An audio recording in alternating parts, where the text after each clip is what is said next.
देवादिदेव महादेव जो लंकाधिपति रावण को सोने की लंका दे सकते हैं, भस्मासुर को अपने हाथ का कंकण दे सकते हैं, कुबेर को कुबेर पद प्रदान कर सकते हैं, इंद्र को अपनी सत्ता दे सकते हैं, भगवान नारायण को जो लक्ष्मी प्रदान कर सकते हैं, भगवान राम के लिए स्वयं समुद्र के किनारे रामेश्वर के रूप में विराजमान हो सकते हैं, जो भगवान कृष्ण के लिए नागेश्वर और सोमनाथ के रूप में विराजमान हो सकते हैं, जो संपूर्ण विश्व के कल्याण के लिए केदारेश्वर बनकर विराजमान हो सकते हैं, वो देवादिदेव महादेव आपको भी कथा श्रवण करने वाले को भी खाली नहीं छोड़ सकते, वो भी कुछ न कुछ आनंद दे ही सकते हैं। क्योंकि ये शिव भक्ति ही कुछ ऐसी है। तेरी कृपा बिना न हिले एक भी अणु, लेते हैं श्वास तेरी कृपा से तनो तनो। बखान क्या करूं मैं राखों के ढेर का, चपटी भवोत में है खजाना कुबेर का। महाराज अभी पूज्य गुरुदेव अपनी वाणी से कह रहे थे कि ये पुराण है,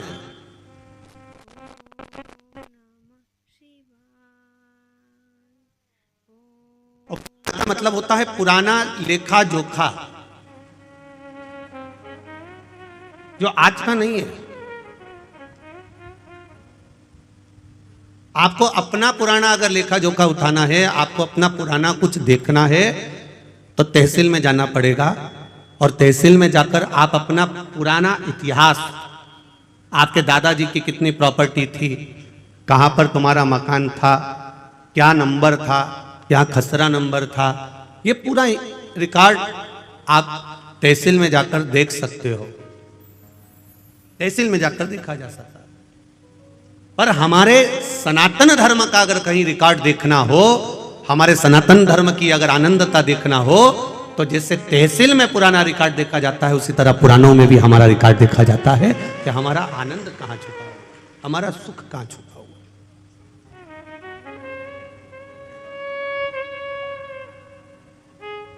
शिव भक्ति सारी समस्या का हल, एक लोटा जल।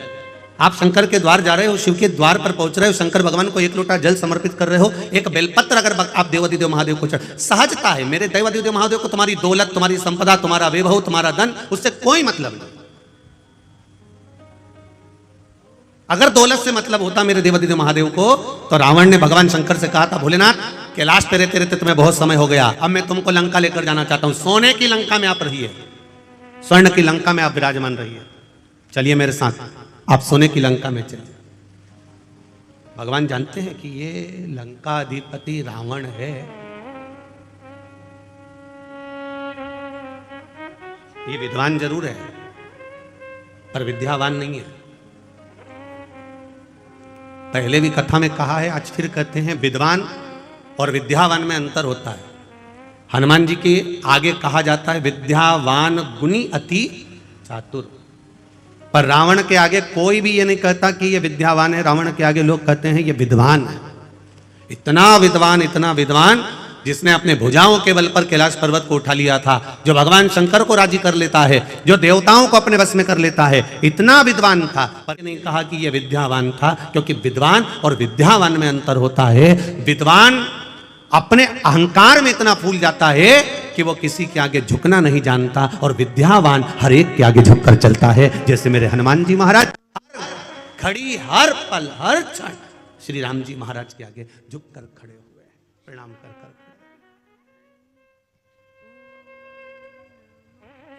मेरे राम जी महाराज के आगे मेरे हनुमान जी महाराज हमेशा नम्र होकर झुककर खड़े। क्यों? क्योंकि विद्यावान गुणी अति चातुर। विद्या, जिसके भीतर विद्या सही तरह से प्रवेश कर जाती है, जो ज्ञान पूर्ण तरह से आनंदित कर कर प्राप्त कर लेता है, वो झुकना सीख जाता है। और जो अधूरा अधूरा ज्ञान प्राप्त करता है ना, जिसको अधूरा ज्ञान प्राप्त होता है, वो अकड़ में जीता, अहंकार में जीता, अभिमत्ता में जीता। तो रावण विद्वान तो बन गया था, पर विद्यावान नहीं बन पाया। उसका अभिमान उसके सामने बार बार अड़ जाता था। और भगवान शिव जानते हैं कि रावण मुझे लंका में लेकर जा रहा है, ये इसकी अहंकारिता है, ये इसका अभिमान है, क्योंकि मैं पहले आजमा चुका हूं। एक बार देवादिदेव महादेव आनंद के साथ कैलाश पर्वत पर विराजमान थे। भगवान शिव आनंद के साथ जब कैलाश पर्वत पर विराजमान थे, बड़े अलमस्त होकर बैठे हुए थे। मां जगतजननी जगदम्बा अंबा माता पार्वती उनके नजदीक में विराजमान बैठी हुई है।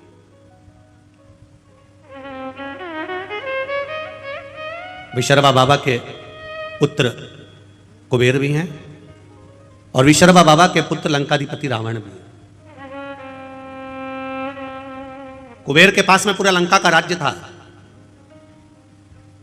पर कुबेर को रावण का जो व्यवहार था वो अच्छा नहीं लगता था, इसलिए कुबेर ने हाथ जोड़कर अपने पिताजी से कह दिया कि मुझे ये लंका का राज्य नहीं चाहिए, मैं ये छोड़कर जा रहा हूं, मैं अलग कोई अलकापुरी का निर्माण कर कर उसमें मैं विराजमान हो जाऊंगा। और कुबेर चले गए, आनंद के साथ रहने लगे। जब रावण की सत्ता लंका पर आ गई और लंका पर जब सत्ता आई, जब वैभव प्राप्त हो गया, तब रावण ने उपद्रव मचाना प्रारंभ कर दिया, क्योंकि अभिमान इतना समाया हुआ था, अहंकार इतना समाया हुआ।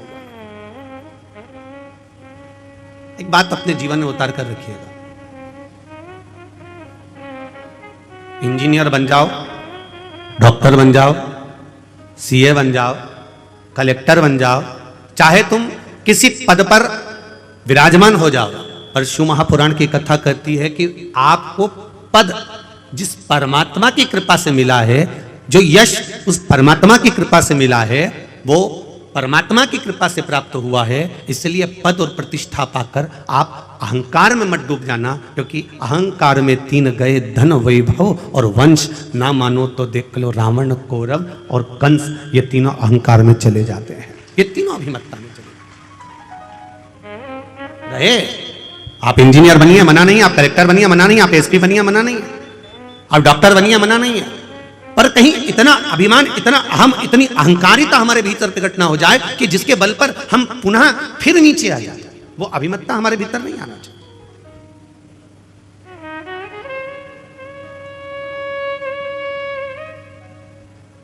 और जिस दिन हमारे भीतर वो अभिमत्ता प्रकट हो जाती है, उस दिन भगवान से दूर हो जाते हैं, हम परमात्मा से दूर। जब अभिमत्ता चली जाती है, फिर हम परमात्मा के करीब में आ जाते हैं, वापिस पुनः भगवान के पास।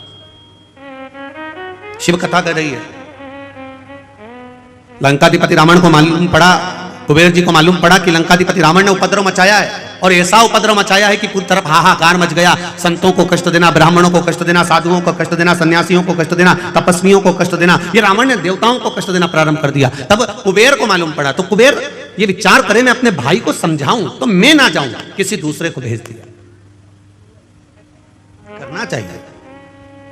परिवार यदि टूट रहा है, राष्ट्र यदि बिखर रहा है, अभी परम पूज्य गुरुदेव ने कहा कि राष्ट्र को आपको और हमको संभालना पड़ेगा। ये पूज्य गुरुदेव अभी कहे, कोई दूसरा नहीं संभालेगा, आपको स्वयं संभालना है, आपको स्वयं निभाना।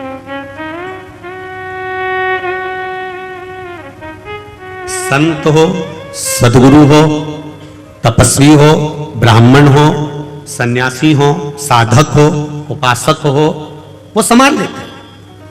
कुबेर ने लगा मन में कि ये मेरा भाई गड़बड़ कर रहा है, तो कुबेर ने तुरंत उसी समय पर अपने दूतों को भेजा और जाकर कहा कि रावण को समझा कर आओ कि ये क्या कर रहे हो। तुम इतने विद्वान होने के बाद में, इतनी विद्वत्ता तुम्हारे भीतर होने के बाद में, तुमने ये क्या करना चालू कर दिया। कहीं किसी को कष्ट दे रहे हो, किसी की अग्नि को समाप्त कर रहे हो, कहीं किसी को कष्ट प्रदान कर रहे हो, ये क्या कर क्या रहे हो। विद्वान से विद्वान, बड़े प्रबल विद्वानों को, जो रावण से भी विद्वान थे, उनको भेजा गया लंका में। और लंका में जब भेजा गया, लंका में जब पहुंचे, और वो लंका पहुंचकर रावण को ज्ञानोपदेश देने लगे। अब जो बहुत कंजरी वालों, थोड़ा ध्यान लगा कर सुनना, और जितने भी कंजरी की दीदी उन बैठी है ना, सब जरा ध्यान लगाइएगा।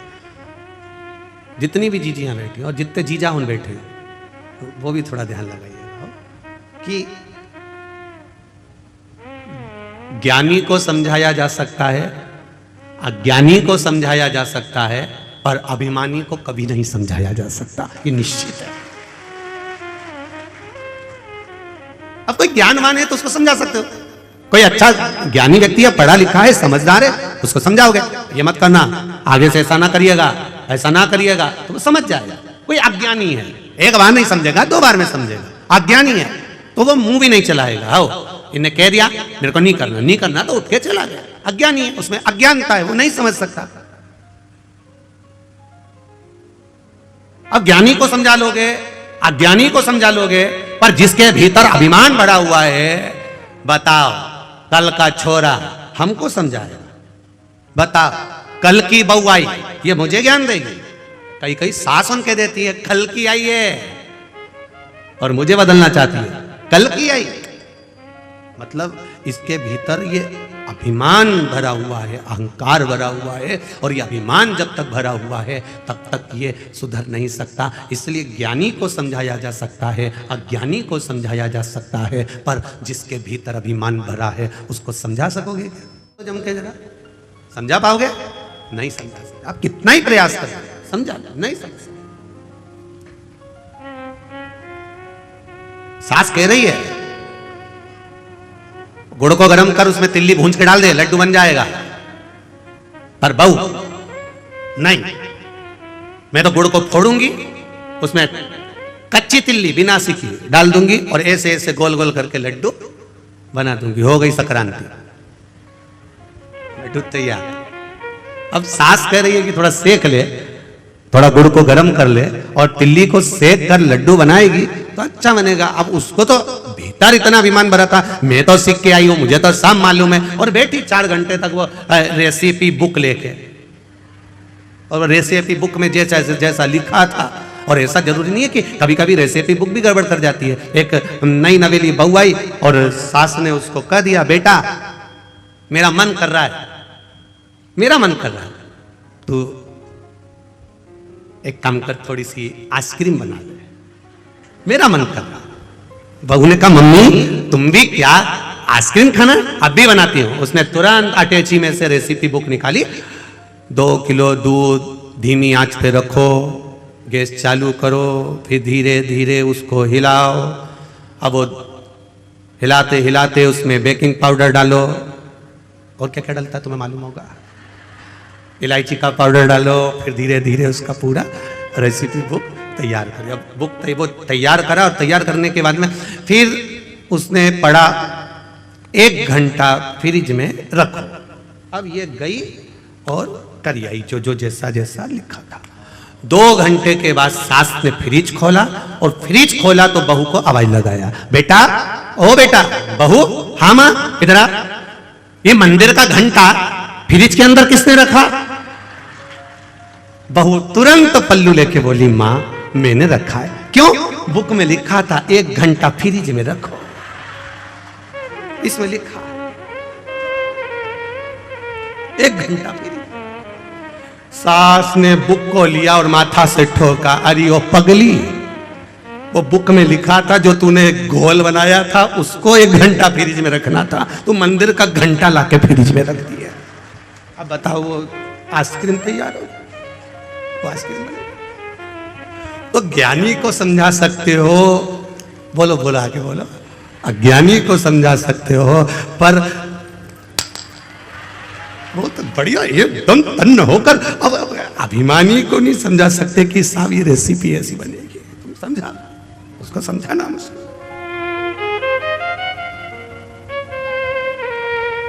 बहुत कठिन है समझाना, समझा लो। अब रावण को भी समझाने के लिए भेजा तो कुबेर ने भेजा किसको? अपने विद्वान विद्वान गुप्तचरों को भेजा कि जाकर रावण को समझाओ। वो समझे तब तो, समझ जाता तो क्या बात था। नाना समझाया, विभीषण ने समझाया, मंदोदरी समझाई, पर समझे तब तो। स्वयं लंकाधिपति रावण को भगवान शिव ने समझाया, पर समझे तब तो। भगवान नारायण कई बार समझा दिए, देवऋषि नारद ने समझाया, इंद्र ने समझाया। ऐसा कोई देवता नहीं था 33 कोटि देवी देवता में जिसने लंकाधिपति रावण को नहीं समझाया, सब ने समझाया। ब्रह्मा जी ने बार बार समझाया, पर समझे तब।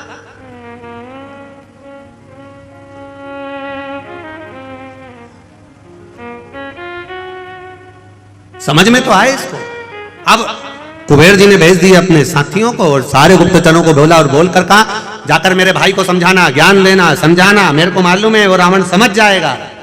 जिसमें से एक बहुत विद्वान गुप्तचर था, उस गुप्तचर ने तुरंत कुबेर जी को कह दिया, आप कह रहे हो आपका भाई है, समझ जाएगा, मैं जानता हूं समझ जाएगा। तो उसमें से एक गुप्तचर बोला, हम भी आपके घर का अन्न खाए हैं, हमें मालूम है वो नहीं समझ पाएगा। कुबेर जी ने कहा ऐसा नहीं हो सकता, तुम जाओ समझाओ उसको, ज्ञान दो। ठीक है, चले जाते हैं। बहुत मिलेंगे आपको भी। अभी कंजरी में तुम कथा चालू हुई, आज तो पहला दिन है। कई लोग कहेंगे क्या होता है शिव महापुराण की कथा सुनने से, क्या होता है शिव पुराण में जाने से, बहुत ज्ञान देंगे। क्या होता है शंकर जी को एक लोटा जल चढ़ाने से, क्या होता है बेलपत्री चढ़ाने से, क्या होता है राम नाम बोलने से, क्या होता है कृष्ण नाम बोलने से, क्या होता है शिव नाम बोलने से, क्या होता है श्री शिवाय नमस्तुभ्यम बोलने से, क्या होता है नमः शिवाय बोलने से, क्या होता है ओम नमः शिवाय बोलने से। कहीं कहीं बोलेंगे, कहे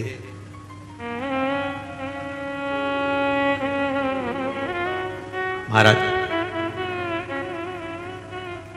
उनको एक बात जरूर कहना, भगवान की कथा सुनते सुनते, भगवान का भाव श्रवण करते करते, जिस समय कथा सुनते सुनते आपके रोम, आपके शरीर के ये रोम, ये बाल खड़े हो जाएं, समझ लेना कि शिव आपके भीतर समाना प्रारंभ हो गया। अगर कथा सुनते सुनते आपके रोम उमंग से भर जाएं, कथा सुनते सुनते आपके ये बाल, आपके ये रोम खड़े हो जाएं, तो समझ लेना कि तुम्हारी दुख की घड़ी में शिव खड़ा होना प्रारंभ हो गया। ये कथा तत्व है, ये रस तत्व है, ये कोई सहजता नहीं। भक्ति का बल बढ़े, भक्ति का आनंद बढ़े, भाव बढ़े, तो परमात्मा हमारे साथ खड़ा हुआ है। मैंने तेरे ही भरोसे, ओ बाबा तेरे ही भरोसे, हवा विच उड़ती जावांगी, बाबा डोर हटो छठे ना मैं घटी जावांगी, भोले मैं तेरी बदन, शंभो मैं तेरी पतन, हवा विच उड़ती जावांगी, बाबा डोर तो छड़ीला में कटी जावांगी। समझाया उसको जाए जिसके भीतर अभिमान ना। ज्ञानी होगा समझ जाएगा, ज्ञानी होगा आज नहीं समझा कल समझ जाएगा, पर अभिमानी होगा इसको कितना भी समझाया जाए ये कभी नहीं समझ सकता। कंजरी वालों पर कितनी कृपा राघव जी की हुई है, कितनी कृपा राम जी की हुई है। माघ महीना, गुप्त नवरात्रे और मां जगत जननी पावागढ़ वाली की कृपा की टेकरी के नीचे ये शिव महापुराण की कथा। विचार करिए जरा। और आने वाले भक्तों को कितनी कृपा मां जगत जननी पावागढ़ वाली मां भद्रकाली ने कृपा करी होगी, जरा विचार करना कि उसने कंजरी में कथी। आदरणीय गुरु महाराज हमको नहीं मालूम था कि ये गुप्त नवरात्रि में कथा, ये तो मां की कृपा थी और स्मरण में आया कि गुप्त नवरात्रि में शिव महापुराण की कथा, वो भी पावागढ़ वाली माता के इस चरणारविंद में हो रही। कितना दुगना तिगना लाभ, संतों का दर्शन हो रहा है, राम जी का आनंद प्रसाद, महाप्रसाद भी रखा। जो आए हुए भक्त हैं, जो रुकने वाले भक्त हैं, उनके लिए जो महाप्रसाद की व्यवस्था रखी। हमने पूज्य गुरुदेव जी से पूछा, संत जी से पूछा कि यहाँ पंडाल के आसपास भोजन भंडारा कहाँ रखा आपने? तो महाराज जी बोले, गुरु जी वो भोजन भंडारा तो राम जी के चरणों में रखा है, राम जी के चरण। मतलब भोजन बनाने वाला भी हलवाई नहीं है, भोजन बनाने वाला भी कोई दूसरा नहीं है। सीता जी रसोई बना रही है, राम जी खुद खड़े होकर बनवा रहे हैं। जरा विचार करिए, कथा कितनी, अभी तक के समय में जितनी कथा हुई है उस कथा में ये कुछ हटकर ही है। जहां गुप्त नवरात्रे में मां पावागढ़ वाली के चरणों में, भद्रकाली माता के चरणों में और राम जी स्वयं रसोड़ा चलाए और ये कथा हो जाए, इससे बढ़कर सुख और क्या चाहिए। और ये कथा करवाने वाला भी कोई दूसरा नहीं, गर्भ में बच्चा था जो दीदी हैं, और गर्भित बालक को और उनकी माता को दोनों को कोरोना का क्रम, और डॉक्टर कह रहे हैं कि बड़ा मुश्किल है, परंतु इनके इंडिया से, भारत से जो उनके रिश्तेदार थे उसने कह दिया तू एक काम कर, विदेश में भी श्री शिवाय नमस्तुभ्यं बोल, शिव की कथा सुन, हो सकता है बच जाए। और बाबा की कृपा से वो बालक बाबा की करुणा से आनंद पाया। और साथ में एक बहन और जिसके पति को भी तकलीफ हो गई और बाबा ने उसको साध लिया। दोनों बहनों ने मिलकर बड़े आनंद के साथ यीशु महापुराण की कथा करे थे।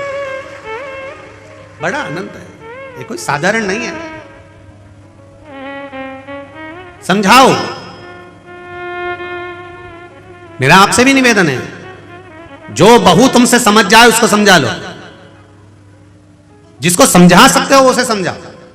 जो अभिमान में फूल गया उसको समझाने की जरूरत नहीं है, क्योंकि तुम उसे समझा सकते ही नहीं हो, चाहे कितना ही प्रयास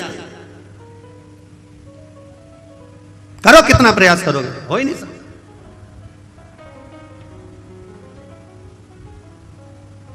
और जितना ये ज्ञान भी जितना जिसके भाग्य में होता है ना, उतना ही उसको प्राप्त होता है। जितना जिसके भाग्य में होता है उतना ही उसको, बड़ा मुश्किल है। कुबेर ने भेजा जरूर पर समझा नहीं पाया। रावण को कहा, क्रोध आ गया। रावण ने उनकी बात सुनी पर समझने को तैयार नहीं, तलवार लेकर दोनों का शीश काट दिया। जो समझाने आए थे उन्हीं को मार दिया। हमारी भी आदत है, कोई अगर समझाता है, ज्ञान देता है, तो हम भी शीश नहीं काटते, उसकी बात काट देते हैं। हमारी भी आदत है।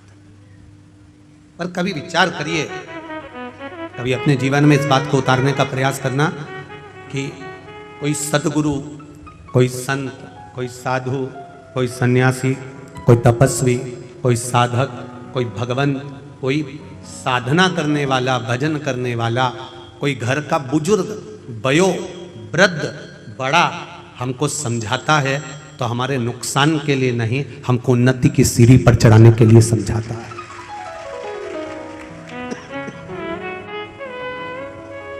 हमें उन्नति की सीढ़ी पर चढ़ाने के लिए समझा रहा है। अगर वो ज्ञान दे रहा है तो हमको उन्नति की ओर बढ़ाने के लिए ज्ञान दे रहा है।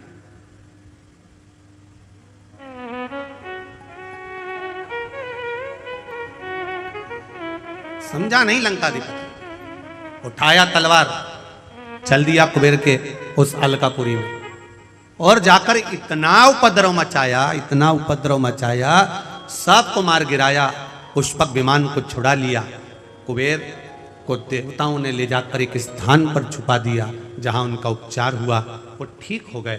अब पुष्पक विमान पर बैठकर लंकाधिपति रावण अपने मन के अनुसार चलने वाले, मन की गति से बराबर से भी तीव्र चलने वाले पुष्पक विमान पर बैठकर घूमने चल दिया। अब देखिए शिवपुराण क्या कर रही है। अब चला,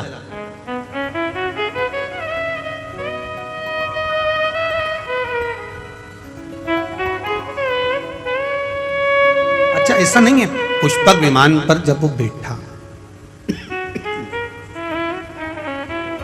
पुष्पक विमान पर जब वो विराजमान हुआ, पुष्पक विमान पर जब वो बैठा, तो कुबेर का सिंहासन था, कुबेर की गादी थी। उस गादी पर बैठने के बाद उसकी बुद्धि थोड़ी सी कहीं ना कहीं विचलित हुई, कहीं ना कहीं उसमें विचलितता आई।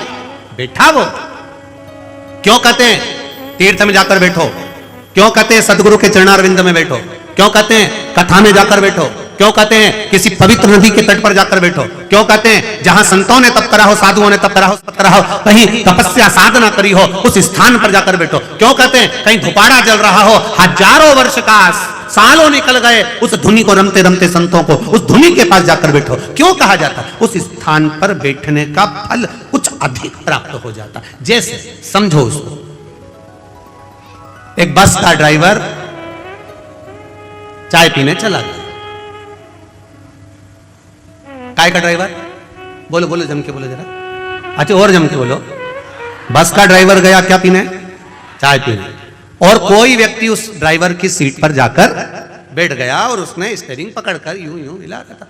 इतने में तुम हाथ पहुंच गए। अब तुम्हें थोड़ी ना मालूम कि ये बस का ड्राइवर नहीं है। तुमने कहा क्यों साहब, ये बस कहां जा रही है? ड्राइवर साहब और ड्राइवर साहब, क्या ये बस कंजरी जा रही है क्या?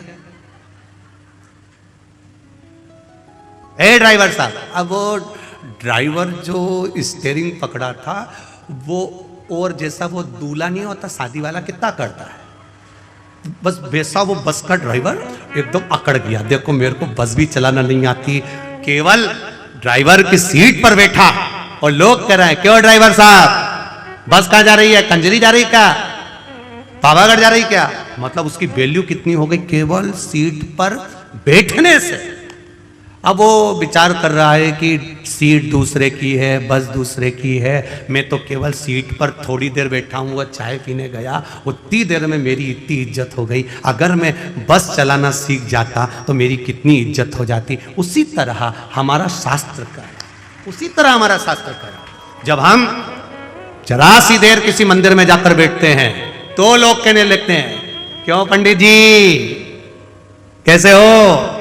अब केवल तिलक लगाया, केवल मंदिर में बैठा, केवल मंदिर में, तुम कथा में जाकर बैठ जाओ, अभी तुम जाते जाते लोग कह देंगे श्री शिवाय नमस्तुभ्यम, जय सीताराम जी की। आवाज पकड़ रहा है भाई, जय सीताराम जी की, श्री शिवाय नमस्तुभ्यम, तुरंत कहने लगे, तुरंत। फिर कोई से बात होगी तो कह देंगे साहब वो तो भगवान की कथा में रमी रहती है, उसको तो कथा इतनी अच्छी लगती है कि कहीं पर भी हो ना वो दौड़ के चली जाए। तो कोई कहेगा वो तो संतन हो गई रे, भगवंत तो हो गई, वो तो सन्यासन हो गई, वो तो साधु हो गई। अब पद बड़ा कि नहीं बड़ा, भले तुम कथा सुनने आए, भले तुम आए, वो होता ना, वो कहे ना एक व्यक्ति बार बार घड़ी देख रहा था, बार बार घड़ी देख रहा था, तो एक गुरुजी ने पूछ लिया कि तू घड़ी देख रहा है, तेरी घड़ी में क्या समय हो रहा है? 7:30 बज रही है। गुरुजी बोले बताओ मेरी घड़ी में तो 8 बज रही है और तेरी घड़ी में 7:30 बज रही है। तेरी घड़ी किससे मिली है? गुरुजी मैंने रेडियो से मिलाई है। अच्छा, मां से मिली है। अब फिर उन्होंने दूसरे से पूछा तेरी घड़ी में देख 9 बज रही है, तूने किससे मिली? कहां से मिली? कहीं नहीं, ससुराल से मिली।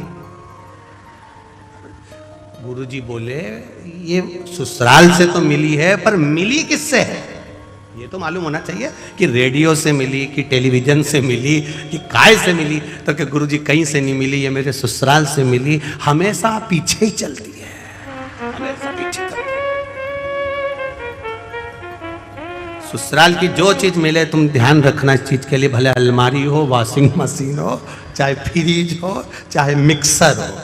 मिक्सर का खटका चालू करके छोड़ दो, थोड़ी देर बाद चलेगा, फिर चलेगा, एकदम मिक्सर नहीं उठता।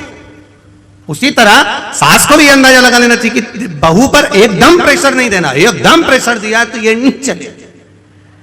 ये ससुराल से मिली है तो धीरे से चल, इसको धीरे से संभाल कर चलो। बेटा घर अपना है, परिवार अपना है, रोज इतनी रोटी बनाकर मत फेंका कर, रोज इतनी सब्जी मत फेंका कर, धीरे धीरे उसको चलाओगे तो वो चल जाएगी। और तुमने एकदम टूट पड़ी ने एकदम बोल दिया क्या तेरे पिताजी के घर से लाई है जो इतना फेंक रही है, फिर तो पास में पावागढ़ वाली माता है नजदीक में, इतनी देर हालो लो कंजरी वालों और झाबुआ वालों तुम इतनी देर तो करते ही नहीं हो, तुरंत प्रकट हो गई।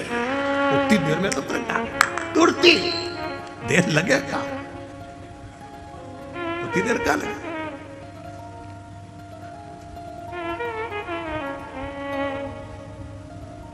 महाराज फिर कुछ नहीं, अम्बे तू है जय हो पावागढ़ वाली, हालो कंजरी वाली, हम सब शिव कथा कर रही है।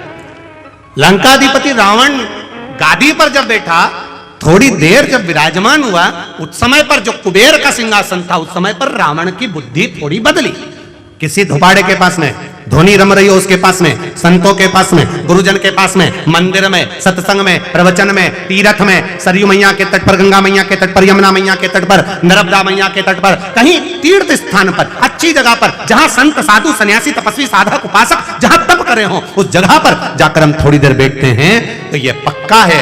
जैसे चाय पीने ड्राइवर चले गए और उसकी जगह पर बैठ गए तो लोग ड्राइवर कहने लगते हैं, उसी तरह हम जाकर बैठते हैं तो भगवान भी अपना समझने लगता है कि ये मेरा है, ये मेरा अपना है। उसको लगता है ये बैठ गया है, अब सही जगह पर जाकर बैठा है, अच्छी जगह पर बैठा है, ये मेरा होता गया है, ये मेरा हो गया।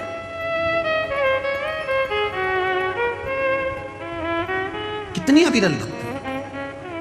समझाया, रावण नहीं समझा, विमान पर बैठा, भाई को मारकर भगाया, सारे पूरे अलकापुरी पर अपना आक्रमण कर लिया। और जब पुष्पक विमान में बैठकर चला और विमान में बैठकर मन की गति से तेज चलने वाला वो विमान एक जगह पर जाकर धीमा हो जाता है, एक जगह पर जाकर स्लो हो जाता है। जब गाड़ी एक जगह पर कहीं स्पीड ब्रेकर आ गया और वहां स्लो हो गई, तब समझ में आया कि मेरा विमान यहां धीमा क्यों हुआ, यहां धीमा क्यों हुआ। तो क्या देखता है लंकाधिपति रावण कि नीचे एक बड़ा साला, बहुत बड़ा सारा एक नंदी, बहुत विशाल नंदी नीचे घूम रहा है और उस नंदी के ऊपर से, मात्र नंदी के ऊपर से वो पुष्पक विमान निकलकर जा रहा है और पुष्पक विमान की गति धीमी हो गई। पुष्पक विमान की गति,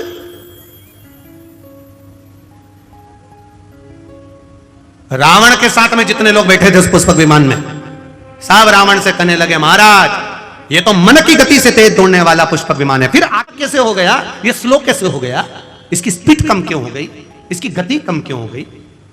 रावण कहता है मुझे समझ में नहीं आ रहा, पर नीचे एक बड़ा सारा नंदी घूम रहा है, वो नंदी घूम रहा है इसलिए इसकी गति थोड़ी कम हो गई है। तो जितने बैठे थे, अब रावण इतना अहंकारी था तो उसको ज्ञान देने वाले कितने अहंकारी होंगे।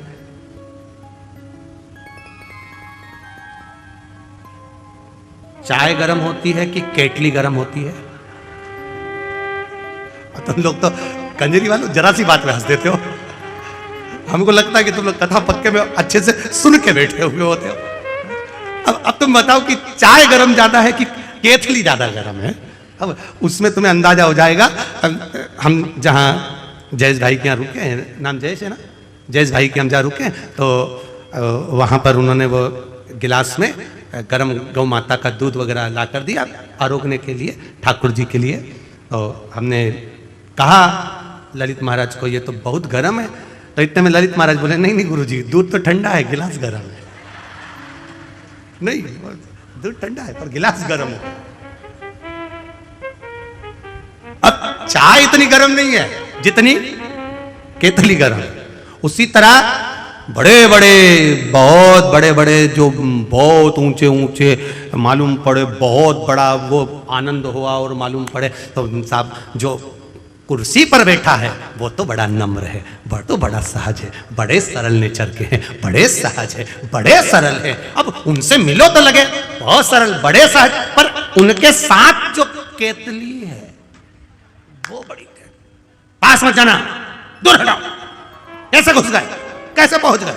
इतने में जो कुर्सी पर बैठा, शांति रख, एक केतली थोड़ा रुक, अभी रुक, चाय ठंडी है, कोई बात नहीं, आन दो, आराम से आन दो, दर्शन करने दो, भक्त हैं, भगवान के हैं, प्रिय हैं, पर केतली हट, दूर हट, क्या है, दूर हटो, वहां जाओ, वहां बैठो, वहां करो। कई बार इन बाउंसरों को देखकर भी हमको ऐसा ही लगता है, केतली बड़ी गर्म, चाय तो ठीक है अपनी जगह पर केतली बड़ी गर्म, बड़ा